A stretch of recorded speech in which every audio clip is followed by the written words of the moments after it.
Thank you for joining us for today's live streaming event, live from Northport, Florida. I have a very special guest in the house, past mayor Phil Stokes, but current commissioner Mr. Phil Stokes. How you doing there, Phil?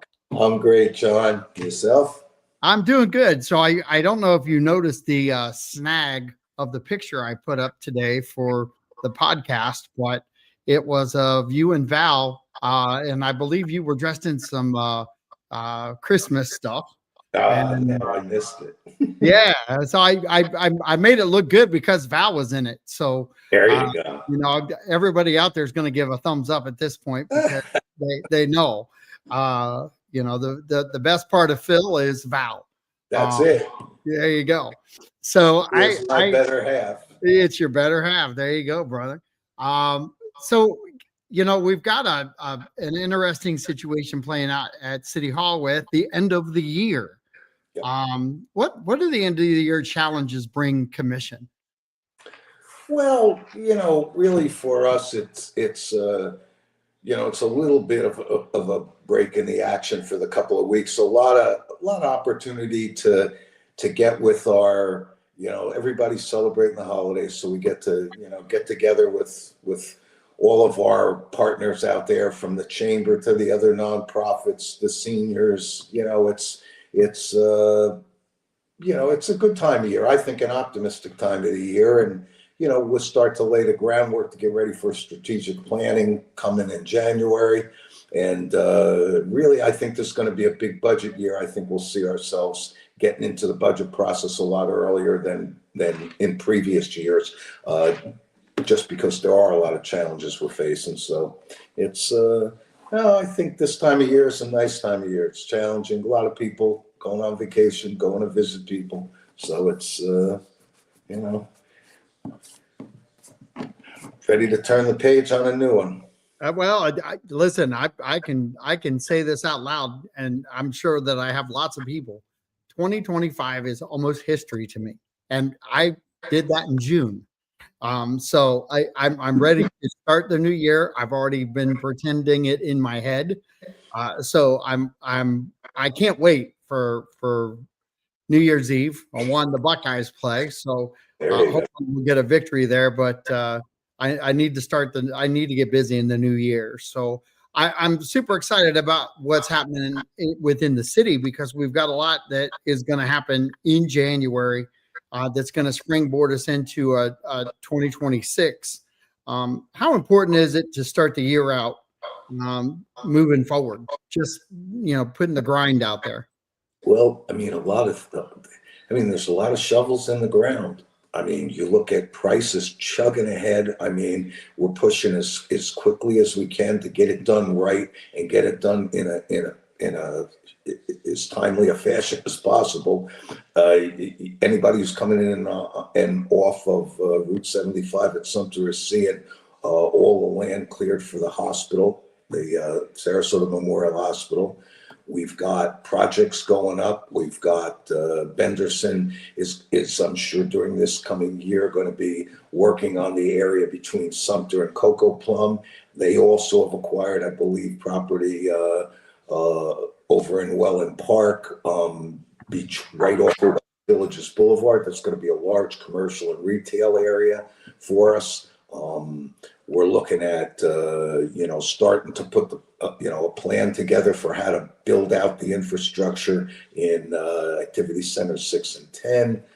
There's just so much. There are other medical companies that are gearing up, hospitals that are planning and working. So, as we look into 26, I think we're going to finally start to see, some of these projects move along real well on schedule. Some may be getting done. You got the high school at Welland Park is well underway. You're going to see them start to do the connecting road to Minnesota Beach out to 776, which will help, realign the traffic patterns. So once that school gets open, it won't put an undue burden onto 41 and River Road. There's a lot of things going on that have been in the works for years, even prior to my joining the commission.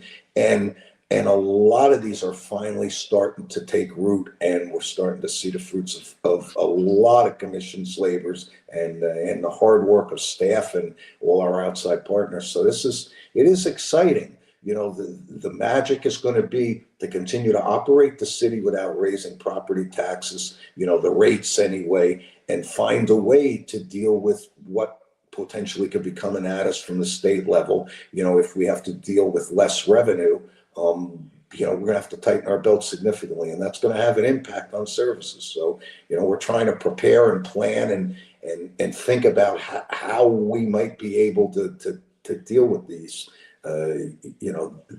whatever the legislature might come up with. So, I'm a full-time realtor looking at this from cross-town travel, different things like that. I still make it across town in 18 minutes in our town. And that's with Price Boulevard being shut down and sometimes having to take some moves that I don't like to take. But I want to redirect real quick at Sumter and 75. Do we have any projection there on, while Price is being shut down, some lights being put up there? There has to be a huge safety factor going on there.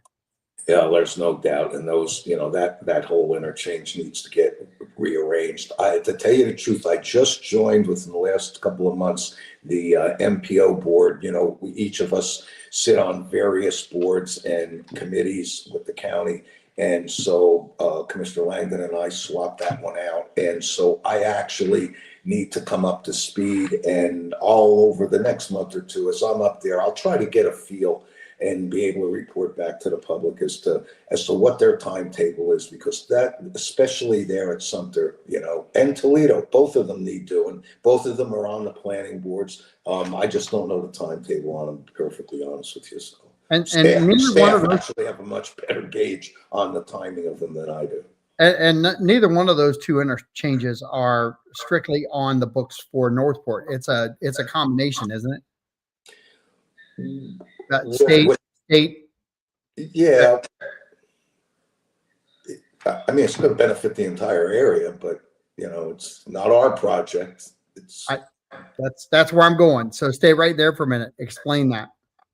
Well, the city doesn't do it. I mean, that is a state road. I mean, it's FDOT is the one doing it. I believe they're all approved. I believe it's just a question of timing and putting them together. So, they're coming, and they need to be done in a timely fashion. Obviously, with the hospital, going to be open in a couple of years, they need to time that interchange, especially the Sumter one. So, it's not worse than it already is, because there is no disputing what a disaster those two interchanges are.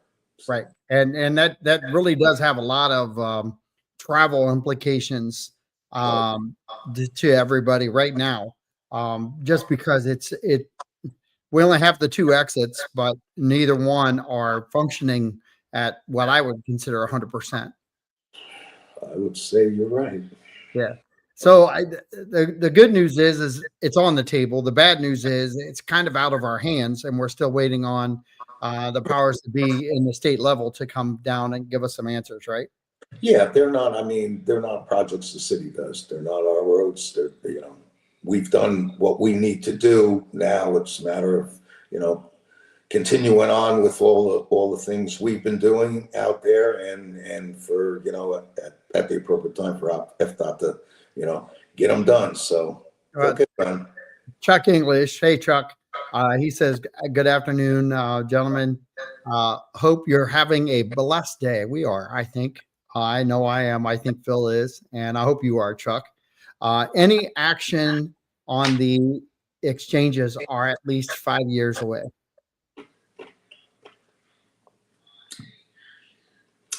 Anybody's guess.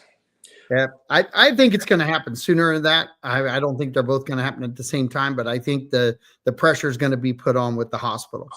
That almost is going to speed things up there with Sumter anyway. And that's my guess at this point. Would certainly make sense. It would. And bumping these things forward, we've heard talks about that in the past. That's still up to the state. It's not. It doesn't have anything to do with the commissioners. I guess that's what I'm kind of clarifying through you. Commission doesn't chop down trees, and commission doesn't um, um, No, put lights and roads in, especially when it comes to the state highways. that's correct. I mean, that's correct. If we could, we woulda, but Yeah. it's their project. And it's coming along. I mean, they're going to time it.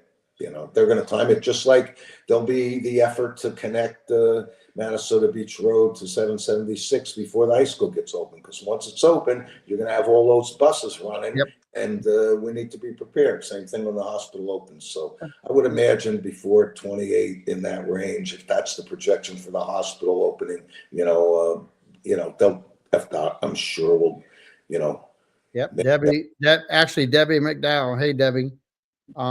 Commission budgeted money to get it done sooner than FDOT's timeline, and they would pay the city back.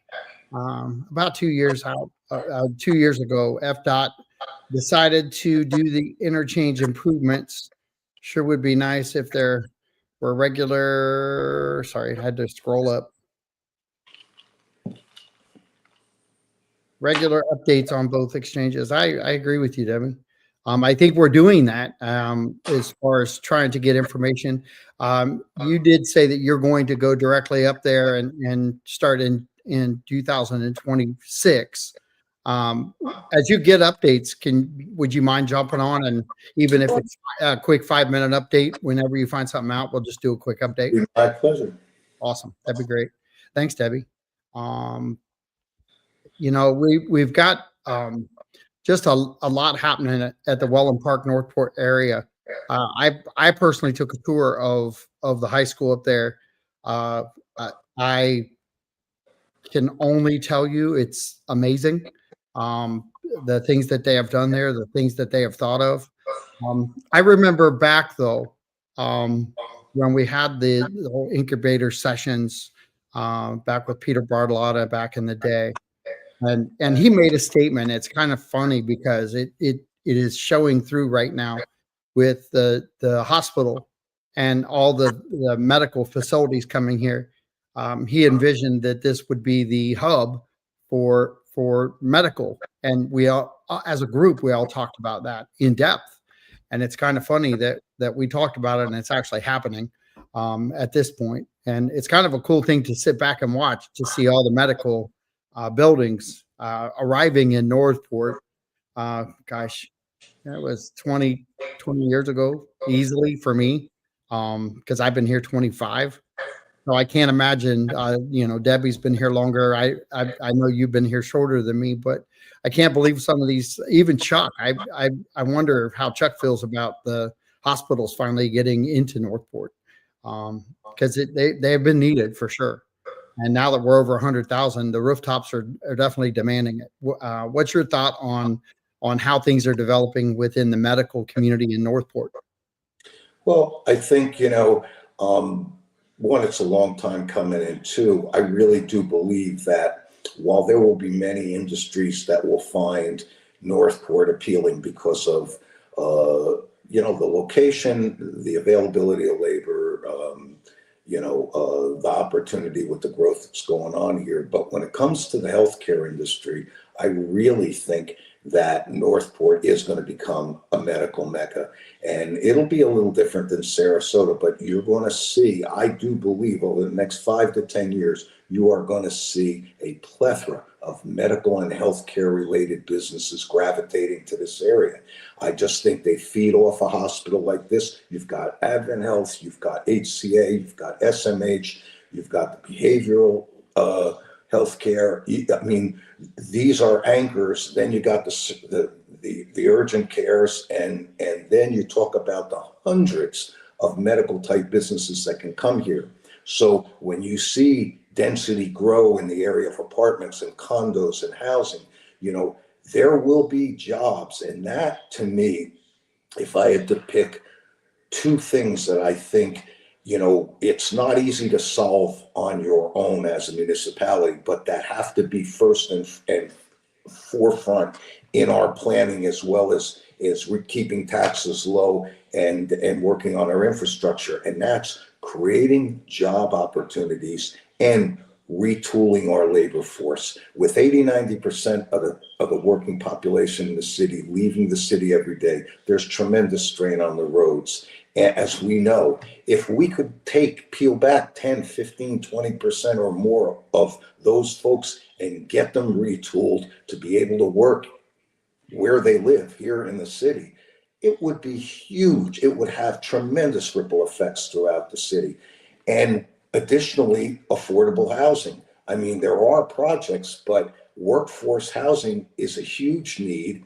And while people say all these apartments, how are they ever going to fill them? Probably not. In fact, hopefully not, because as long as the supply exceeds the demand, hopefully the prices of these dwellings will go down, and we'll start to see, rents that people can afford. So I really think that the next 5 to 10 years is going to yield huge benefit for us in this industry. And I think it's going to attract a lot of other commercial and retail growth. So when you take the plans for activity centers out in 6 and 10, you couple it with what's happening on Toledo Blade, the innovation corridor, and then the medical aspects of what can happen in Northport, I think we're going to be in good shape as we move out 5 and 10 years, and we see the balance between residential and commercial tax revenues shift. And that will go a long way towards mitigating cost increases for our taxpayers. Because without it, that's what we face. The cost of providing the basic services to the growing residential population of our city is challenging, and we need that commercial growth to help support us. I mean, I've been singing that tune since I got on the commission. There's just more work to do. Certainly. So another question from Chuck English. The current events, what do you think about the state bill to abolish HOA? Well, I mean, I suppose it would be great to have a bill that says everybody has to be nice to each other. So I kind of compare it to that. I think the chances of a bill disbanding HOAs is about as good a chance as us putting a stop to all development in this state. I don't think it's a reality.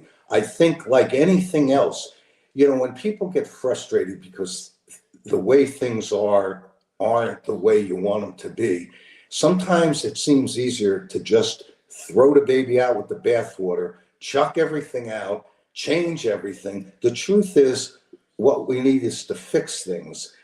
Just like there's concerns over large developments like West Villages and others, just like there's concerns over HOAs, to me, the solution is to fix them, is to see the things that need fixing and at a legislative level, fix them. There is no one agency that oversees HOAs or community districts for that matter. You have, oversight, but not real strong oversight. There's so many things we could do to make HOAs better and more responsive to the needs of property owners so that their rights don't get trampled on. And at the same time, create that balance. HOA communities do provide things for their property owners that, people who have single family lots don't get, and we pay for them. Right. So the key is to balance them. You don't want HOA management to be so onerous and overbearing that it's uncomfortable and unhappy to live in these communities. Yet at the same time, a lot of us moved here because we don't want, broken down washing machines and dryers on the side of garages. We don't want people parking their boats and their cars on the lawns and their RVs. We don't want people doing whatever they want to do landscaping wise. So there's, people pick and choose where they want to live and how they want to live. And I think HOAs have a place, just like condominiums have their place. They just need to be, regulated reasonably, and the oversight needs to be there so that there isn't abuse and so that people do have a say. And so, I'd be very surprised if you're going to see legislation passed to do away with HOAs. I think you might find some legislation passed to help tighten it up a little bit, give property owners a little more say in what goes on, and regulate what HOA boards can do, and how they have to disclose information and disclose their activities a little better. But beyond that, I don't see the big issue. I see the big issue and the total focus in Tallahassee on taxes. That's going to be that's the issue.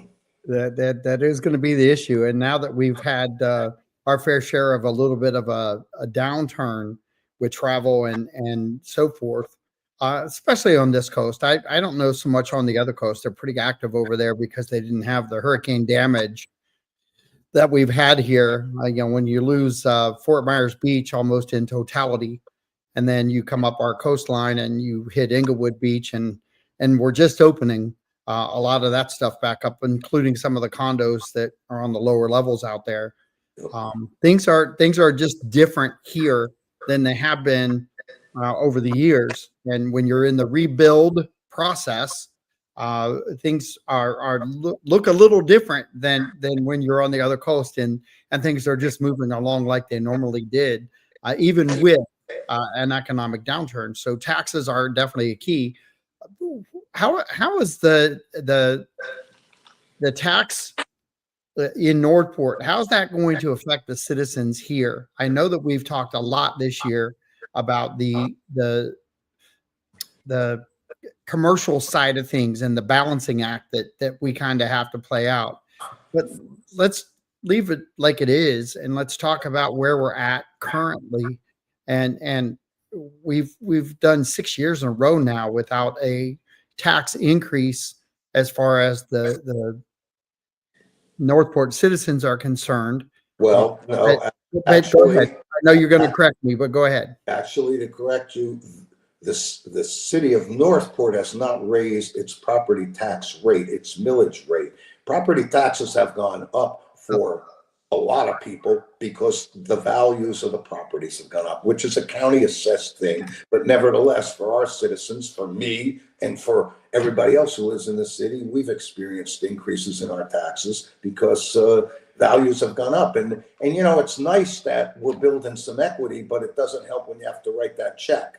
Yeah. So, I appreciate that. And that may be where you see the state do something.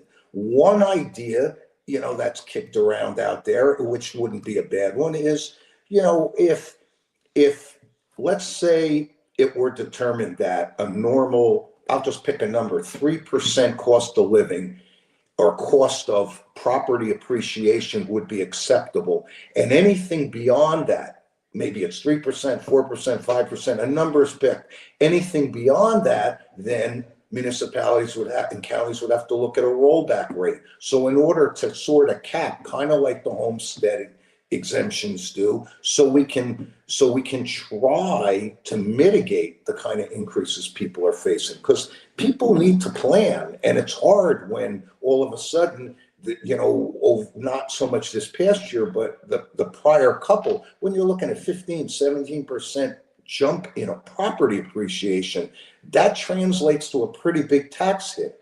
And it's pretty hard for municipalities to turn around and roll that rate back so much that it can compensate for that kind of property value increase. So what I think, it's my opinion that what municipalities and counties in this state are going to have to look at is, what can we do to cut costs in a strategic way, in a surgical way, to try not to affect public safety and or quality of life amenities, and yet at the same time, save our taxpayers money and still provide the basic services that people want and the reason people moved here.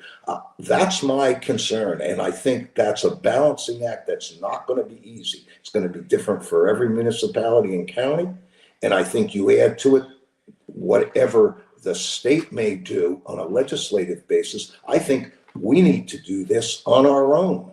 I think, we've been trying to do this, but every year we walk into the budget process with $5 to $7 million worth of baked in increases from labor contracts and benefit packages, and the average cost of product and merchandise that goes up.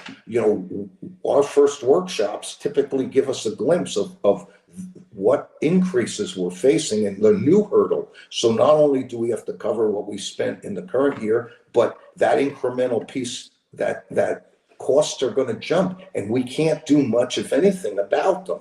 So where do you cut? What do you do? If you count on growth to pay for all that stuff, where are your reserves for emergencies? Where's your money for your capital improvement projects? So I would very much like us to try to hold the line on costs and expenses going into next year's budget, and find a way to tighten up. And I think it will be a real eye opener for people when they hear us talk about the choices we're going to have to make in order to accomplish this. And I think that's the real challenge this year. And I'm hoping it'll kick off in January with some strategic planning where the five of us put our heads together and figure out where we want to be, and we give staff direction as to what the goals are and what the floors are on spending. So. Well, and I'm going to stay there for a second because I hope I'm going to say your name right, Brian Almer. Brian Almer says spend less. He does say you're weak, but that's okay. Brian, keep it professional. If you can't, then I'm not going to post your stuff, but at least show some respect, and I appreciate that. But the spend less theory. I don't disagree with what he's saying, but I think you just clearly said that. Yeah, it's going to be a trade-off. The general fund, which is, the money of which comes from, the bulk of it, property tax. We're looking at public safety consuming 55 to 60% of the entire general fund. And then you look at things like communications, good governance, our natural resource efforts, our economic development. You look at the pie graph of what gets spent in all the other pillars of the general fund, and it's amazing how little amounts of money there are there. If we had to do with 20% less, there would be some dramatic cuts in services. Dramatic. And if the state were to mandate you couldn't touch public safety and you can't touch school taxes, okay, then where do you find this money? What are you going to do without? How's it going to affect our parks? Okay, how's it going to affect our newly formed natural resource department? How's it going to affect communications in an environment where people want more transparency and more inclusiveness? How's it going to affect good governance? How's it going to take the building department? Look at all the efforts and hard work we put into trying to streamline our system so it would be easier for people to work through the permitting departments. You spend tons of money building the systems right to make them work smoother and more user-friendly. All these things cost us money, us citizens money, yet if we only have enough for public safety and then infrastructure, I mean, we can't borrow money without referendums, so we're forced to do it the old-fashioned way and save up what we need. And Lord knows we have tons of capital capital projects that are challenges between our water structures and our bridges and our roads and you name it. So, you look at all that and yes, can we do it less? Yes. Can we cut this budget? Yes. Will there be consequences? Yes. And the job is going to be figuring out that right balance. It is going to be the most challenging year, and hopefully we'll come out with an end product that, that finds that right balance, that keeps costs under control for all us property taxpayers, and at the same time doesn't harm the quality of life that we've grown accustomed to. And Chuck has been, I think, is agreeing with you in your philosophy there, because Northport has not increased the taxes because of the property value increase over the years, and that stands to reason. We have been gaining in that regard. Thanks, Chuck.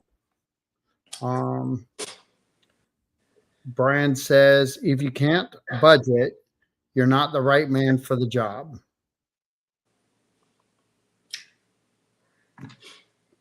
I mean, yeah, can't argue with that one. Yep. And I don't know that the ironic thing is, Brian, do you know that the commissioners have managers that have to hit their budgets too? So collectively, this is not just the commission sitting around saying, let's cut all this stuff. You guys send this down the chain, don't you? Yeah, well, the reality is that legally we have to balance our budget every year. We only have so much money to work with, and we have to make choices. Our population continues to grow, and for single family platted property owners, for every dollar of revenue that comes in from that residential taxpayer, more than a dollar goes out the door in providing basic services. Fire, police, public works. It is this, our single family platted home costs us money. The ability to raise densities with multifamily type housing and generate alternative sources of revenues are what's going to help mitigate some of this, along with cutting costs. You can't do it with just one or the other. I would love to take the approach that the present level of spending plus whatever the baked in cost of living is going into a new year. And to me, that's where the line can be drawn. And then you spend to that level only. And if revenues happen to exceed it, great, because we have capital projects and we have reserves that need addressing. And that's where that money should go. The idea isn't to say, oh, we see an increase of $5 or $10 million in revenue. Now we can spend more. That's never been the plan. That's never been how we've done it. It's just a challenge because the cost of providing services to people continue to go up. Just labor union increases and benefit increases and the average cost of increase on material equates to $5 to $7 million worth of increases to us as a city every single year. So if you take what we spent this year, you got to tack that on, and that's the challenge we look at the following year. So yeah, we've had some property tax increase valuations, which have been helpful, obviously, in generating additional revenue. We've been making a lot of an investment in time and effort to see some of the commercial development come to pass, and we're first starting to see some of it. So hopefully that will help us. And I think, between the combination of all the things we've been doing and tightening our belt as tight as we can, making some decisions about what services we might be able to do without, we'll make ends meet, we'll make it work. And but there's a trade-off. You cannot dispute the fact that there's going to be a trade-off between quality of services or services themselves and revenues. You just can't continue to spend. I know you answered the question, but I want to throw it back at Brian. So, you make general statements and they're easy to hide behind, but and I don't mean hide behind them, but it's easy to make the comments about the budget. Where is it that you would see Northport cutting budget that you would be okay with? I'm assuming that you live in Northport, so I'm kind of wondering what is it that you want to see cut from the budget, that the citizenry would be okay with, because to me, we're 6 years in to not raising taxes on the millage rate. There's been clashes over that. Even micro increases is better than zero increases, because at some point things counterbalance themselves. So in this conversation, I'm concerned because everybody's talking about their property value increase and that money coming in. Well, we're going to have the reverse happen for a little while right now, because we've been seeing property values fall. So, there's not going to be a heavy correction, but there is going to be some correction there. So you've got millage rate increases zero, property values increasing, but now stabilizing or dropping. So it's not going to be this increase. Now, the one thing I think we have in Northport, and maybe you can address this, is we're still growing. We're still building houses. We're still doing things. That does help us, correct?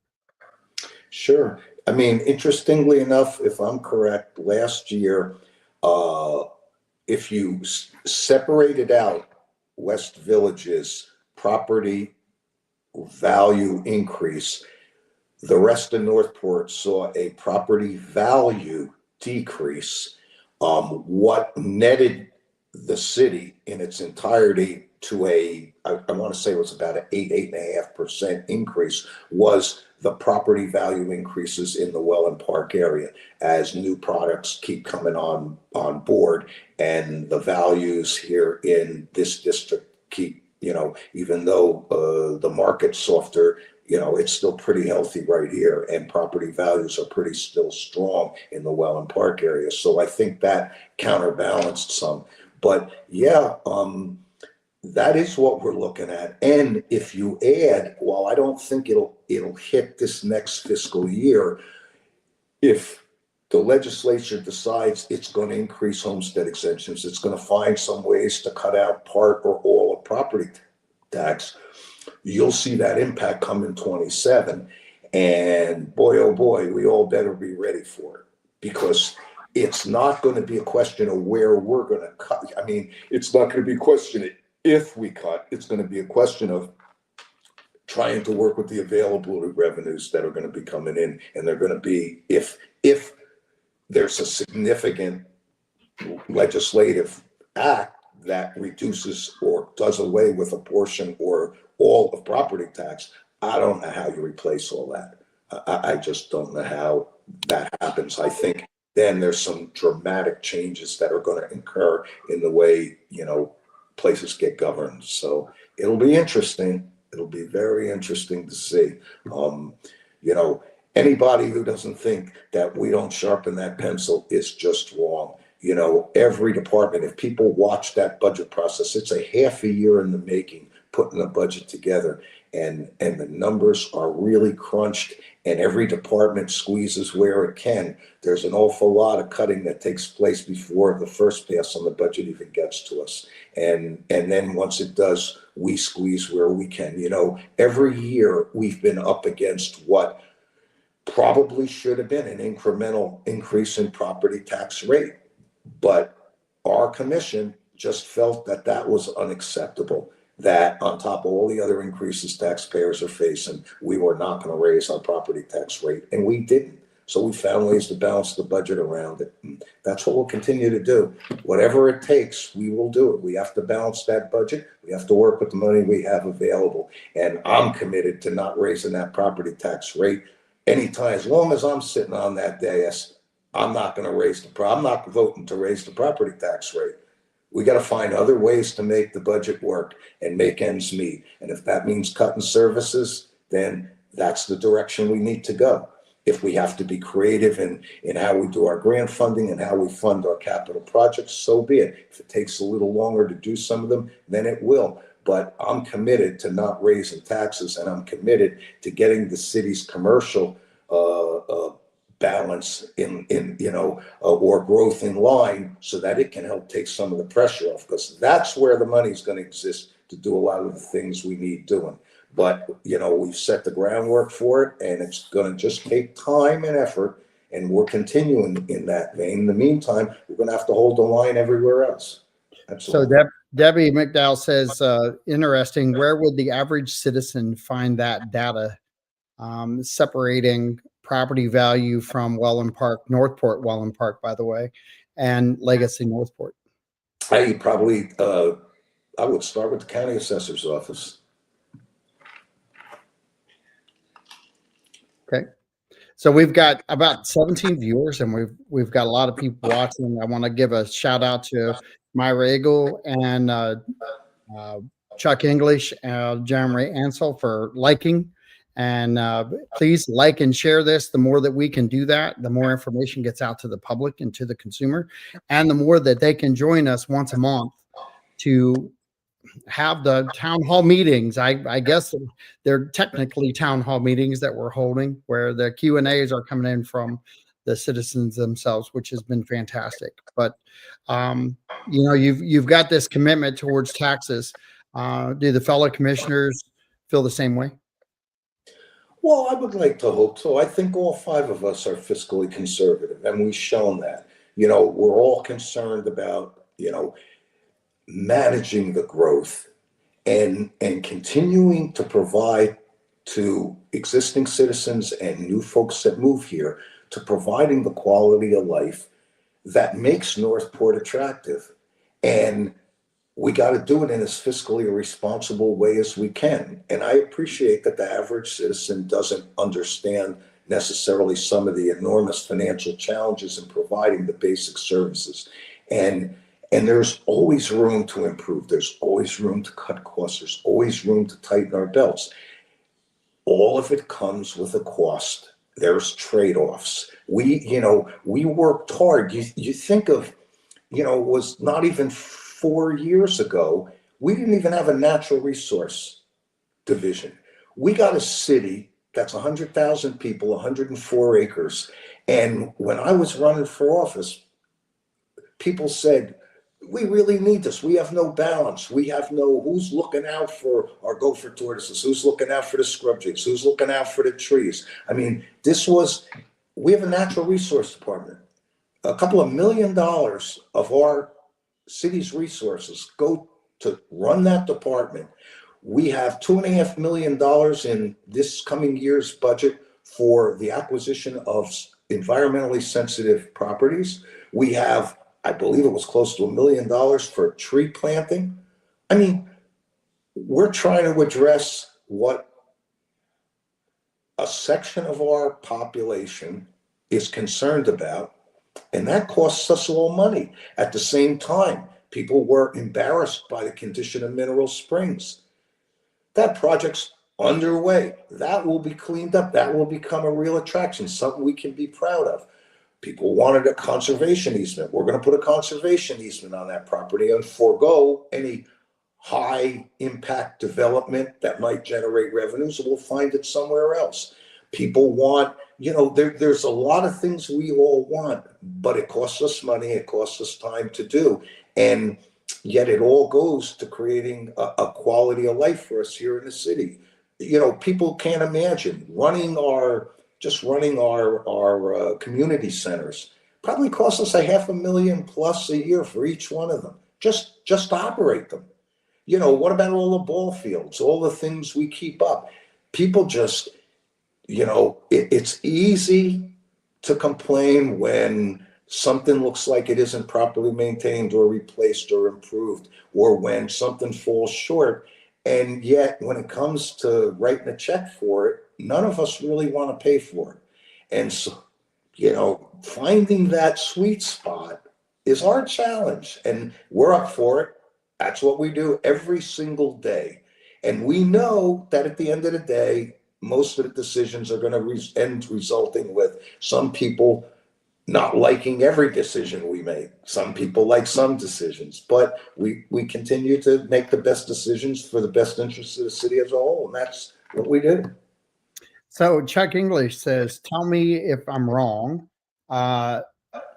Do not special districts rely on landowner vote rather than resident vote?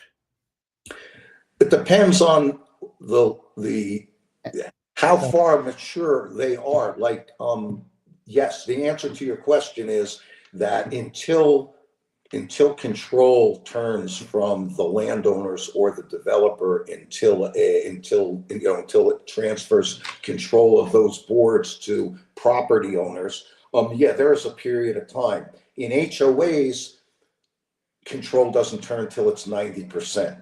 In a special district, I'll use West Villages as an example. In the West Villages district, sometime before, probably in and around when 50%, 60% is built out, you're probably going to see a transition of the third, the second and the third spots on that board to property owner.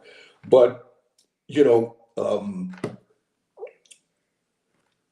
it's in the development stages of these special districts, there's an enormous capital requirement.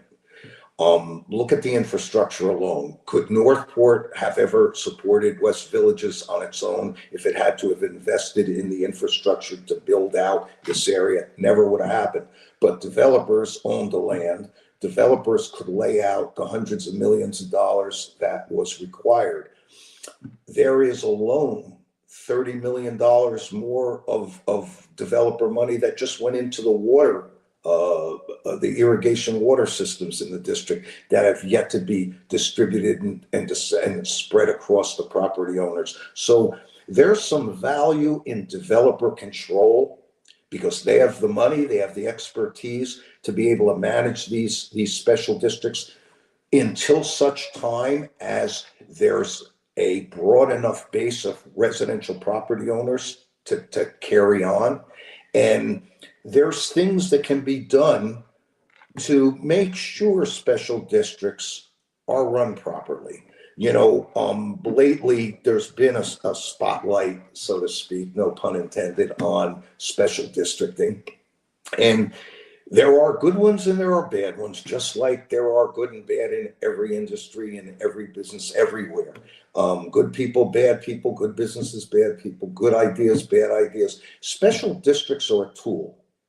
They were created so that developers could raise cheap money, using cheap money, raise the money to develop infrastructure and then amortize the cost of that over 30 years so that the property owners could pay them in a tier of tax called a CDD, a non-ad valorem.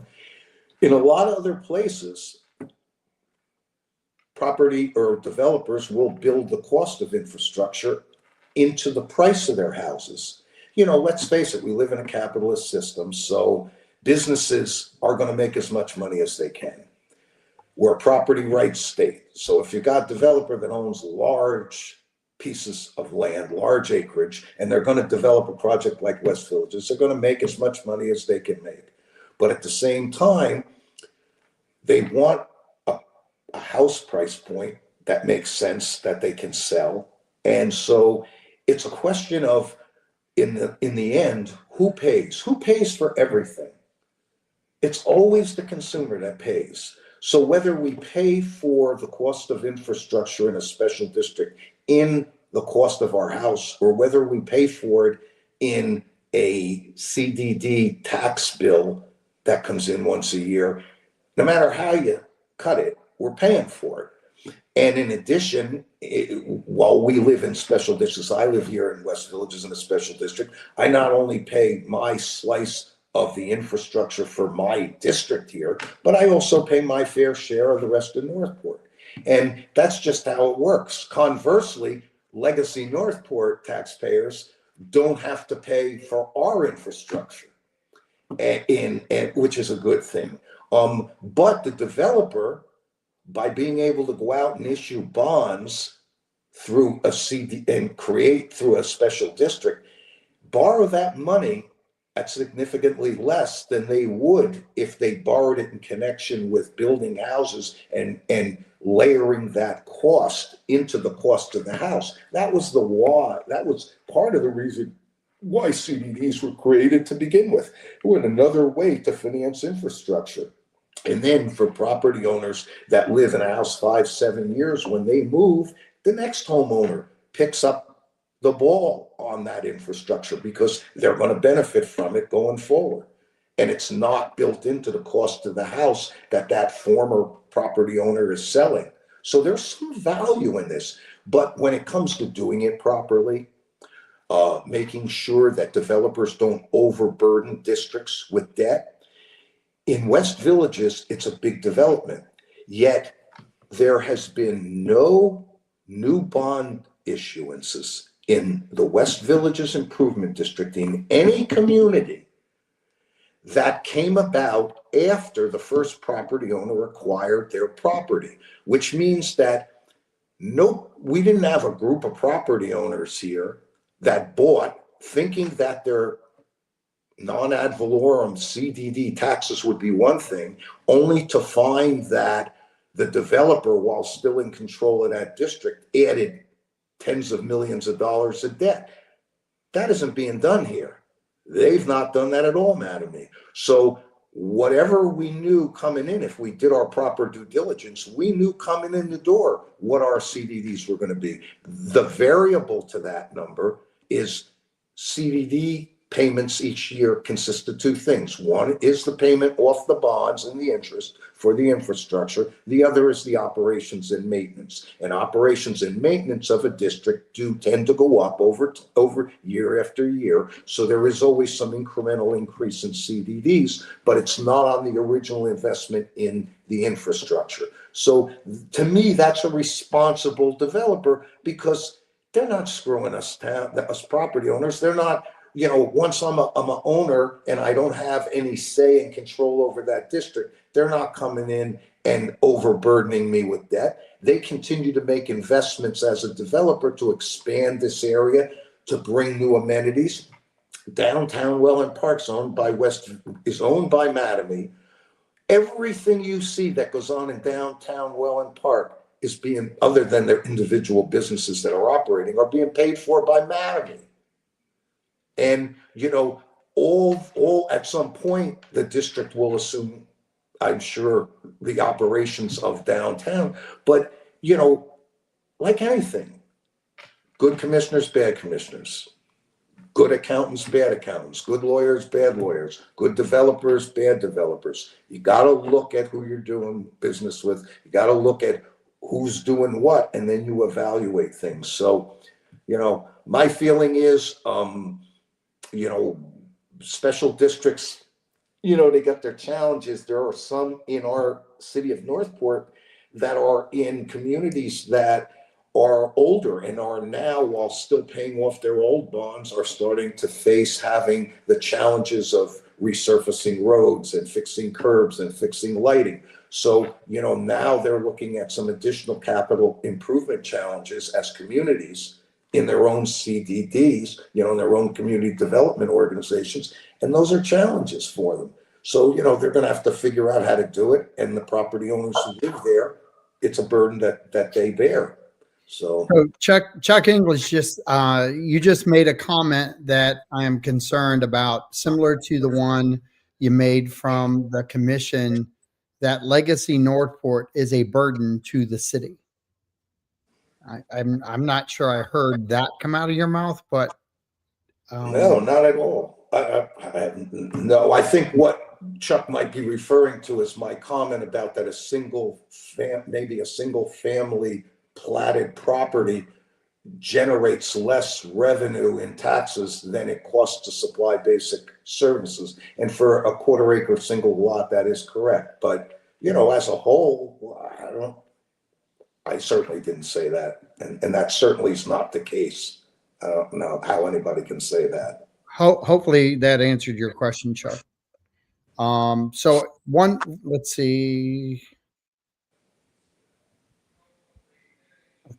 see. One more. He posted that twice. One more question. Let's see.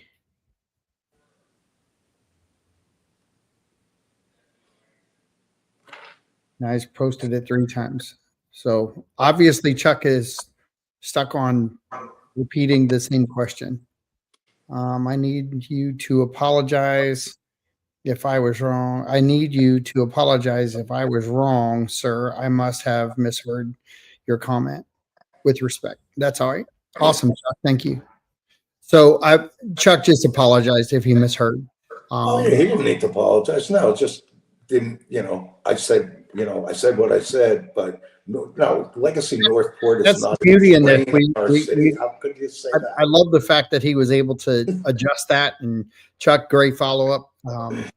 Apology was not necessarily, but very well accepted.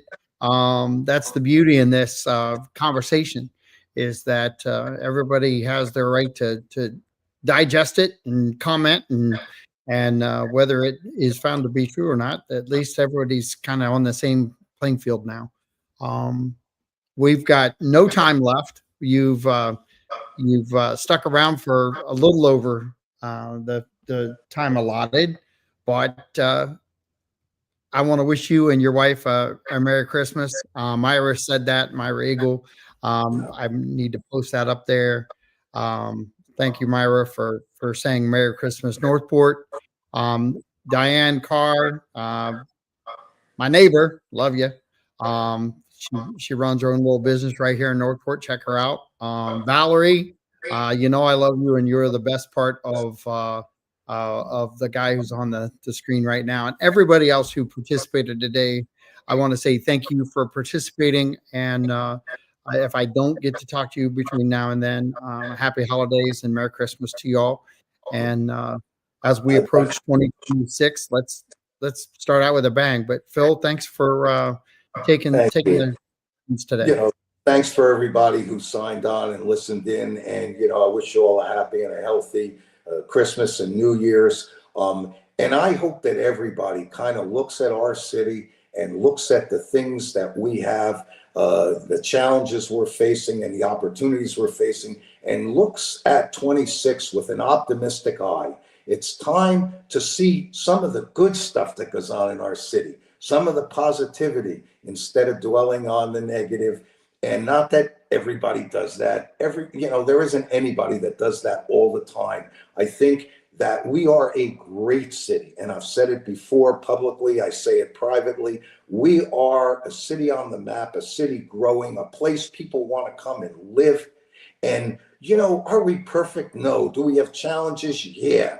Do we make mistakes from time to time? Yeah. Do we try to fix them? Yeah. You have 5 elected officials who are very different from each other, who are all dedicated to doing what's best for our city of Northport.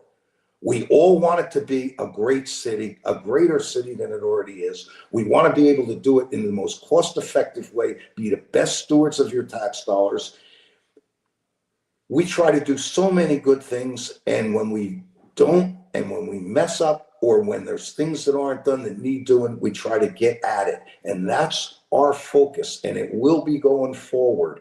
And we hope that everybody supports and embraces that, because when we're all pulling together in the same direction, it makes it a whole heck of a lot easier for everybody to get things done. When we fight among ourselves, when we undermine each other, when we look to hurt each other, when we run our own personal agendas, it is to the detriment of our great city. So with that, thank you again, everybody. Have a wonderful new year, and look forward to seeing you all on the other side. All right. Thank you. Have a blessed day. And if I don't get to see you and your wife, happy holiday. Thanks. And happy holidays to everybody else. Thank you, sir. Thank you. Talk to you guys soon. Bye-bye now.